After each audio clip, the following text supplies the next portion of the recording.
Bonjour, bonsoir bien-aimés, que Dieu bénisse tout un chacun dans son amour. Merci Seigneur Dieu de gloire pour ces moments de lecture de la parole. Merci de bénir ces moments éternels et que le Saint-Esprit soit à l'œuvre dans les noms puissants de Jésus-Christ. Amen. Nous sommes le 16 janvier, lecture du 16 janvier. La Genèse, chapitre 16. Sarai, femme d'Abraham, ne lui avait point donné d'enfant. Elle avait une servante égyptienne nommée Agar. Et Sarai dit à Abraham, « Voici, l'Éternel m'a rendu stérile. Viens, je te prie, vers ma servante. Peut-être aurai-je par elle des enfants. » Abraham écouta la voix de Sarai. Alors Sarai, femme d'Abraham, prit Agar, l'Égyptienne, sa servante, et la donna pour femme à Abraham, son mari. Après qu'Abraham eut habité 10 années dans le pays de Canaan, il alla vers Agar et elle devint enceinte. Quand elle se vit enceinte, elle regarda sa maîtresse avec mépris. Et Sarai dit à Abraham, « L'outrage qui m'est fait retombe sur toi. J'ai mis ma servante dans ton sein et, quand elle a vu qu'elle était enceinte, elle m'a regardé avec mépris.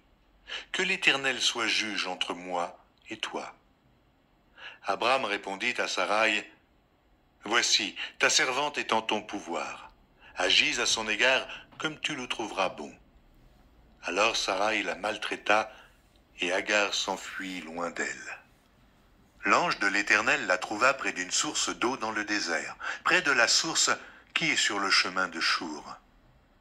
Il dit, « Agar, servante de Sarai, d'où viens-tu et où vas-tu » Elle répondit, « Je fuis loin de Sarai, ma maîtresse. » L'ange de l'Éternel lui dit, « Retourne vers ta maîtresse et humilie-toi sous sa main. » L'ange de l'Éternel lui dit, « Je multiplierai ta postérité et elle sera si nombreuse qu'on ne pourra la compter. » L'ange de l'Éternel lui dit, « Voici, tu es enceinte et tu enfanteras un fils à qui tu donneras le nom d'Ismaël. Car l'Éternel t'a entendu dans ton affliction. Il sera comme un âne sauvage, sa main sera contre tous, et la main de tous sera contre lui, et il habitera en face de tous ses frères. » Elle appela Ata El-Roi, le nom de l'Éternel qui lui avait parlé, car il dit, « Ai-je rien vu ici, après qu'il m'a vu ?» C'est pourquoi l'on a appelé ce puits le puits de Lachaïroi. Il est entre Kadès et Bared. Agar enfanta un fils à Abraham, et Abraham donna le nom d'Ismaël au fils qu'Agar lui enfanta. Abraham était âgé de 86 ans lorsqu'Agar enfanta Ismaël à Abraham. La Genèse, chapitre 16.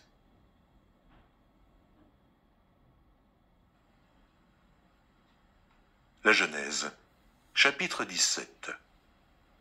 Lorsqu'Abraham fut âgé de 99 ans, l'Éternel apparut à Abraham et lui dit, « Je suis le Dieu Tout-Puissant. Marche devant ma face et sois intègre. J'établirai mon alliance entre moi et toi, et je te multiplierai à l'infini. » Abraham tomba sur sa face, et Dieu lui parla en disant, « Voici mon alliance que je fais avec toi. Tu deviendras père d'une multitude de nations. On ne t'appellera plus Abraham, mais ton nom sera Abraham, car je te rends père d'une multitude de nations. Je te rendrai fécond à l'infini, je ferai de toi des nations, et des rois sortiront de toi. J'établirai mon alliance entre moi et toi, et tes descendants après toi, selon leur génération. Ce sera une alliance perpétuelle, en vertu de laquelle je serai ton Dieu, et celui de ta postérité après toi. Je te donnerai, et à tes descendants après toi, le pays que tu habites comme étranger, tout le pays de Canaan, en possession perpétuelle, et je serai leur Dieu. Dieu dit à Abraham, « Toi, tu garderas mon alliance, toi et tes descendants après toi, selon leur génération. C'est ici mon alliance que vous garderez entre moi et vous, et ta postérité après toi. Tout mâle parmi vous sera circoncis. Vous vous circoncirez, et ce sera un signe d'alliance entre moi et vous. À l'âge de 8 jours, tout mâle parmi vous sera circoncis selon vos générations, qu'il soit né dans la maison ou qu'il soit acquis à prix d'argent de tout fils d'étranger, sans appartenir à ta race. On devra circoncire celui qui est né dans la maison et celui qui est acquis à prix d'argent, et mon alliance sera dans votre chair une alliance perpétuelle. Un mâle incirconcis, qui n'aura pas été circoncis dans sa chair, sera exterminé du milieu de son peuple. Il aura violé mon alliance. Dieu dit à Abraham, « Tu ne donneras plus à Sarai, ta femme, le nom de Sarai, mais son nom sera Sarah. Je la bénirai, et je te donnerai d'elle un fils. Je la bénirai, et elle deviendra des nations. Des rois de peuples sortiront d'elle. » Abraham tomba sur sa face. Il rit et dit en son cœur, « Naîtra-t-il un fils à un homme de 100 ans ? Et Sarah, âgée de 90 ans, enfantera-t-elle ? » Et Abraham dit à Dieu, « Oh, qu'Ismaël vive devant ta face. » Dieu dit, « Certainement Sarah, ta femme, t'enfantera un fils, et tu l'appelleras du nom d'Isaac. J'établirai mon alliance avec lui comme une alliance perpétuelle pour sa postérité après lui. À l'égard d'Ismaël, je t'ai exaucé. Voici, je le bénirai, je le rendrai fécond, et je le multiplierai à l'infini. Il engendrera 12 princes, et je ferai de lui une grande nation. J'établirai mon alliance avec Isaac, que Sarah t'enfantera à cette époque-ci de l'année prochaine. » Lorsqu'il eut achevé de lui parler, Dieu s'éleva au-dessus d'Abraham. Abraham prit Ismaël, son fils, tous ceux qui étaient nés dans sa maison et tous ceux qu'il avait acquis à prix d'argent, tous les mâles parmi les gens de la maison d'Abraham, et il les circoncit ce même jour, selon l'ordre que Dieu lui avait donné. Abraham était âgé de 99 ans lorsqu'il fut circoncis.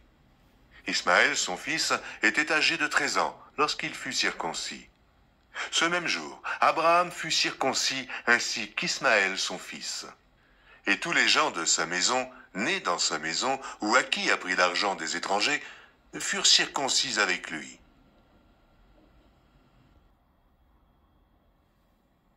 Néhémie, chapitre 6. Je n'avais pas encore posé les battants des portes lorsque Sanballat, Tobija, Geshem, l'Arabe et nos autres ennemis apprirent que j'avais rebâti la muraille et qu'il n'y restait plus de brèche. Alors Sanballat et Geshem m'envoyèrent dire, village de la vallée d'Ono, ils avaient médité de me faire du mal. Je leur envoyai des messagers avec cette réponse, j'ai un grand ouvrage à exécuter et je ne puis descendre. Le travail serait interrompu pendant que je le quitterais pour aller vers vous. Ils m'adressèrent 4 fois la même demande et je leur fis la même réponse. Sanballat m'envoya ce message une 5e fois par son serviteur qui tenait à la main une lettre ouverte. Il y était écrit « Le bruit se répand parmi les nations et Gasmu affirme que toi et les Juifs vous pensez à vous révolter et que c'est dans ce but que tu rebâtis la muraille. Tu vas, dit-on, devenir le roi. Tu as même établi des prophètes pour te proclamer à Jérusalem roi de Juda. Et maintenant ces choses arriveront à la connaissance du roi. Viens donc et consultons-nous ensemble. » Je fis répondre à Sanballat, « Ce que tu dis là n'est pas, c'est toi qui l'inventes. » Tous ces gens voulaient nous effrayer et ils se disaient, « Ils perdront courage et l'œuvre ne se fera pas. » Maintenant, ô Dieu, fortifie-moi. Je me rendis chez Shemaïja, fils de Delaja, fils de Mehétabéel. Il s'était enfermé et il dit, « Allons ensemble dans la maison de Dieu, au milieu du temple, et fermons les portes du temple, car ils viennent pour te tuer, et c'est pendant la nuit qu'ils viendront pour te tuer. » Je répondis, « Un homme comme moi prendre la fuite? Et quel homme tel que moi pourrait entrer dans le temple et vivre? Je n'entrerai point. Et je reconnus que ce n'était pas Dieu qui l'envoyait. Mais il prophétisa ainsi sur moi parce que Sambala et Tobija lui avaient donné de l'argent. En le gagnant ainsi, ils espéraient que j'aurais peur et que je suivrais ses avis et commettrais un péché. Et ils auraient profité de cette atteinte à ma réputation pour me couvrir d'opprobre. Souviens-toi, ô mon Dieu, de Tobija et de Sambala et de leurs œuvres. Souviens-toi aussi de Noadia, la prophétesse, et des autres prophètes qui cherchaient à m'effrayer. La muraille fut achevée le 25e jour du mois d'Élul, en 52 jours. Lorsque tous nos ennemis la prirent, toutes les nations qui étaient autour de nous furent dans la crainte. Elles éprouvèrent une grande humiliation et reconnurent que l'œuvre s'était accomplie par la volonté de notre Dieu. Dans ce temps-là, il y avait aussi des grands de Juda qui adressaient fréquemment des lettres à Tobija et qui en recevaient de lui. Car plusieurs en Juda étaient liés à lui par serment, parce qu'il était gendre de Shekania, fils d'Arak, et que son fils Joshanan avait pris la fille de Meshulam, fils de Bérékia. Il disait même du bien de lui en ma présence, et il lui rapportait mes paroles. Tobija envoyait des lettres pour m'effrayer. Nous allons écouter Matthieu au chapitre 16. Matthieu 16.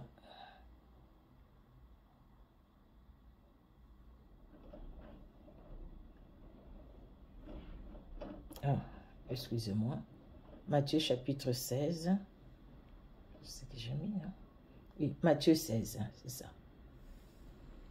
Matthieu, chapitre 16. Les pharisiens et les sadducéens abordèrent Jésus et, pour l'éprouver, lui demandèrent de leur faire voir un signe venant du ciel. Jésus leur répondit, « Le soir, vous dites, il fera beau, car le ciel est rouge, et le matin, il y aura de l'orage aujourd'hui, car le ciel est d'un rouge sombre. Vous savez discerner l'aspect du ciel, et vous ne pouvez discerner les signes des temps. Une génération méchante et adultère demande un miracle. Il ne lui sera donné d'autre miracle que celui de Jonas. » Puis il les quitta et s'en alla. Les disciples, en passant à l'autre bord, avaient oublié de prendre des pains. Jésus leur dit, « Gardez-vous avec soin du levain des pharisiens et des sadducéens. » Les disciples raisonnaient en eux-mêmes et disaient, « C'est parce que nous n'avons pas pris de pain. » Jésus, l'ayant connu, dit, « Pourquoi raisonnez-vous en vous-même, gens de peu de foi, sur ce que vous n'avez pas pris de pain? Êtes-vous encore sans intelligence, et ne vous rappelez-vous plus les 5 pains des 5000 hommes, et combien de paniers vous avez emportés, ni les 7 pains des 4000 hommes, et combien de corbeilles vous avez emportés? Comment ne comprenez-vous pas que ce n'est pas au sujet de pain que je vous ai parlé? Gardez-vous du levain des pharisiens et des sadducéens. » Alors ils comprirent que ce n'était pas du levain du pain qu'il avait dit de se garder, mais de l'enseignement des pharisiens et des sadducéens. Jésus, étant arrivé dans le territoire de Césarée de Philippe, demanda à ses disciples, « Qui dit-on que je suis, moi, le Fils de l'homme » Ils répondirent, « Les uns disent que tu es Jean-Baptiste, les autres Élie, les autres Jérémie ou l'un des prophètes. Et vous, leur dit-il, qui dites-vous que je suis » Simon-Pierre répondit, « Tu es le Christ, le Fils du Dieu vivant. » Jésus, reprenant la parole, lui dit, « Tu es heureux, Simon, fils de Jonas, car ce ne sont pas la chair et le sang qui t'ont révélé cela, mais c'est mon Père qui est dans les cieux. Et moi je te dis que tu es Pierre, et que sur cette pierre je bâtirai mon église, et que les portes du séjour des morts ne prévaudront point contre elle. Je te donnerai les clés du royaume des cieux. Ce que tu lieras sur la terre sera lié dans les cieux, et ce que tu délieras sur la terre sera délié dans les cieux. » Alors il recommanda aux disciples de ne dire à personne qu'il était le Christ. Dès lors, Jésus commença à faire connaître à ses disciples qu'il fallait qu'il allât à Jérusalem, qu'il souffrit beaucoup de la part des anciens, des principaux sacrificateurs et des scribes, qu'il fut mis à mort et qu'il ressuscita le troisième jour. Pierre, l'ayant pris à part, se mit à le reprendre et dit « À Dieu ne plaise, Seigneur, cela ne t'arrivera pas. » Mais Jésus, se retournant, dit à Pierre « Arrière de moi, Satan, tu mets en scandale, car tes pensées ne sont pas les pensées de Dieu, mais celles des hommes. » Alors Jésus dit à ses disciples « Si quelqu'un veut venir après moi, qu'il renonce à lui-même, qu'il se charge de sa croix et qu'il me suive. Car celui qui voudra sauver sa vie la perdra, mais celui qui la perdra à cause de moi la trouvera. Et que servirait-il à un homme de gagner tout le monde s'il perdait son âme? Ou que donnerait un homme en échange de son âme? Car le Fils de l'homme doit venir dans la gloire de son Père avec ses anges, et alors il rendra à chacun selon ses œuvres. Je vous le dis en vérité. Quelques-uns de ceux qui sont ici ne mourront point, qu'ils n'aient vu le Fils de l'homme venir dans son règne. Psaume chapitre 14. Au chef des chantres de David, l'insensé dit en son cœur, il n'y a point de Dieu, ils se sont corrompus, ils ont commis des actions abominables, il n'en est aucun qui fasse le bien. L'Éternel du haut des cieux regarde les fils de l'homme pour voir s'il y a quelqu'un qui soit intelligent, qui cherche Dieu. Tous se sont égarés, tous se sont pervertis, il n'en est aucun qui fasse les biens, pas même un seul. Tous ceux qui commettent l'iniquité ont-ils perdu l'essence? Ils dévorent mon peuple, les prennent pour nourriture, ils n'invoquent point l'Éternel. C'est alors qu'ils trembleront d'épouvante quand Dieu paraîtra au milieu de la race juste. Jetez l'opprobre sur l'espérance du malheureux. L'Éternel est son refuge. Alléluia. Oh, qui fera partie de Sion la délivrance d'Israël? Quand l'Éternel ramènera le captif de son peuple, Jacob sera dans l'allégresse, Israël se réjouira. Nous passons au livre des Proverbes, le dernier. Proverbes chapitre 3, nous sommes encore au chapitre 3. Nous allons lire de 19 et 20. C'est par la sagesse que l'Éternel a fondé la terre, c'est par l'intelligence qu'il a affermi les cieux, c'est par sa science que les abîmes se sont ouverts et que le nuage distille la rosée. Amen. Merci Seigneur Dieu de gloire pour ce temps. Merci encore Jésus parce que c'est dans ton amour et par ta grâce que nous écoutons encore ta parole, la lecture d'aujourd'hui. Laisse que l'honneur et la gloire montent à toi dans le nom puissant de Jésus-Christ. Alléluia. Amen. Amen, amen. Que Dieu vous bénisse, bien-aimés. On se donne rendez-vous demain pour la lecture de demain. Au revoir.